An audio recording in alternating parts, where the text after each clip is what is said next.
সেদিন পৃথিবীটারে কাঁপিয়ে দেয়া হবে, পুরো পৃথিবী নড়ে চড়ে উঠবে, টাওয়ার গুলো ভেঙে খান খান, পাহাড় গুলো ভেঙে দুমড়ে মুচড়ে যাবে, মানুষগুলো বিক্ষিপ্ত পতঙ্গের মতো নিক্ষিপ্ত হবে, সাগরের পানির মাঝখানে দাউ দাউ দাউ দাউ দাউ দাউ করে আগুন জ্বলতে শুরু করে দিবে।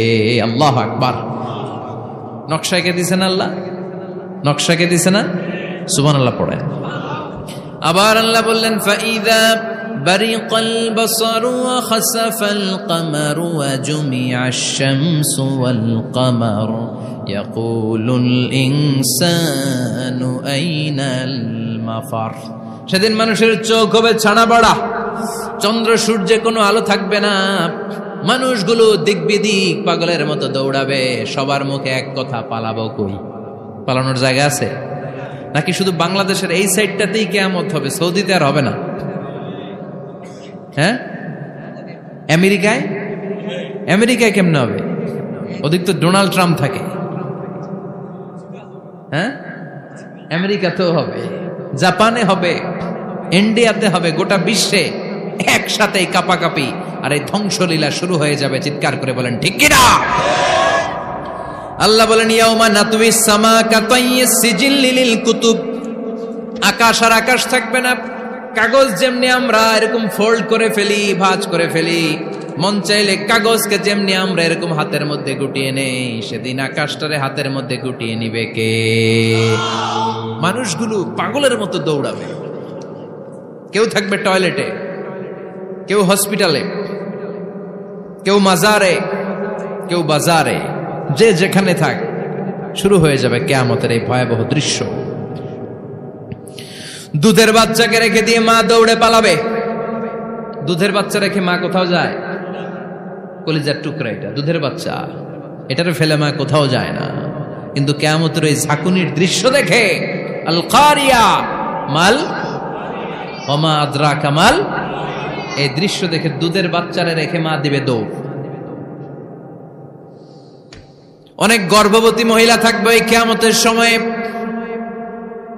যাদের পেটের ভেতরে 2 মাসের বাচ্চা, 3 মাসের বাচ্চা, অপরিপক্ক অপরিণত, বাচ্চাটা এখনো বড় হয় নাই, কোনো বাচ্চার হাত পা এখনো হয় নাই। কিয়ামতের এই ভয়ঙ্কর দৃশ্যটা দেখে জায়গার মধ্যে 3 মাসের অপরিণত বাচ্চাটা ডেলিভারি হয়ে যাবে। আল কারিয়া মাল কারিয়া ওমা আদরাকা মাল। পৃথিবীর যখন এরকম দৃশ্য, আল্লাহ তাআলা ইসরাফিলকে বলবেন, ইসরাফিল তোর তো 3টা ফুৎকার দেওয়ার দায়িত্ব ছিল, দিয়েছে কয়টা? চিল্লায় বলেন কয়টা? এবার আল্লাহ বলবেন এবার দ্বিতীয় ফুৎকার দে। কয় নাম্বার ফু দিবে? ওই ফু দেওয়ার সাথে সাথে ইসরাফিল প্রথম ফুৎকার দিয়ে জায়গা মতো এরকমই দাঁড়ায় থাকবে, আবার যখন গ্রিন সিগন্যাল পাবে মুহূর্তের মধ্যে আরেকটা ফু দিয়ে দিবে। ফু দেওয়ার সাথে সাথে পৃথিবীর সব মানুষগুলো মরে শেষ। কেউ থাকবে? থাকতে পারবো আমরা?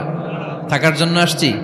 একদিন মাটির ভেতরে হবে ঘরে মন আমার, কেন বান্ধ দালান ঘর, প্রাণ পাখি উড়ে যাবে পিঞ্জর ছেড়ে,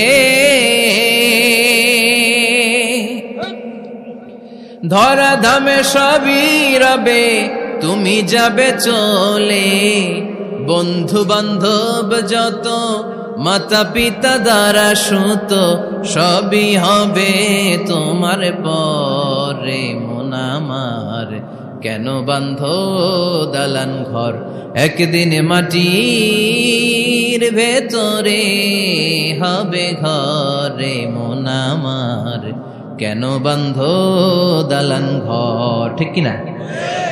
এই গানের কথামালাটা খুব সুন্দর না? আখিরাতের রিমাইন্ডার আমাদেরকে দেয়। এই যে দুনিয়া দুনিয়া, টাকা পয়সা আরো লাগবে, আরো কামাবো, এটাতে আমার হবে না, আরো চাই আরো চাই। এই প্রতিযোগিতা, এই কম্পিটিশন, ওর 5 তলা আমার লাগবে 7 তলা, ওর আছে 20 লাখ আমার লাগবে 30 লাখ। প্রতিযোগিতা আছে না নাই?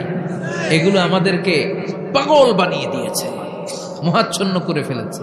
পৃথিবীটা আসলে একটা মরিচিকা, ধোঁকা, লোভ লালসা, আজ আছে কাল নাই। 2 নম্বর ফুৎকার দেওয়ার সাথে সাথে পৃথিবীর সব শেষ। মালাকুল মউত পৃথিবীর সব মানুষের রূহ কবজ করবে। আল্লাহ বলবেন মালাকুল মাউত আখবিরনি মাইয়াবকা, আমাকে বল আর কে আছে। মালাকুল মাউত বলবে পৃথিবীর সব মানুষের রূহ কবজ করে শেষ, কেউ নাই। মানুষবিহীন পৃথিবী, মানুষের কোলাহলে পৃথিবীটা মুখরিত থাকতো এতদিন। গোটা পৃথিবী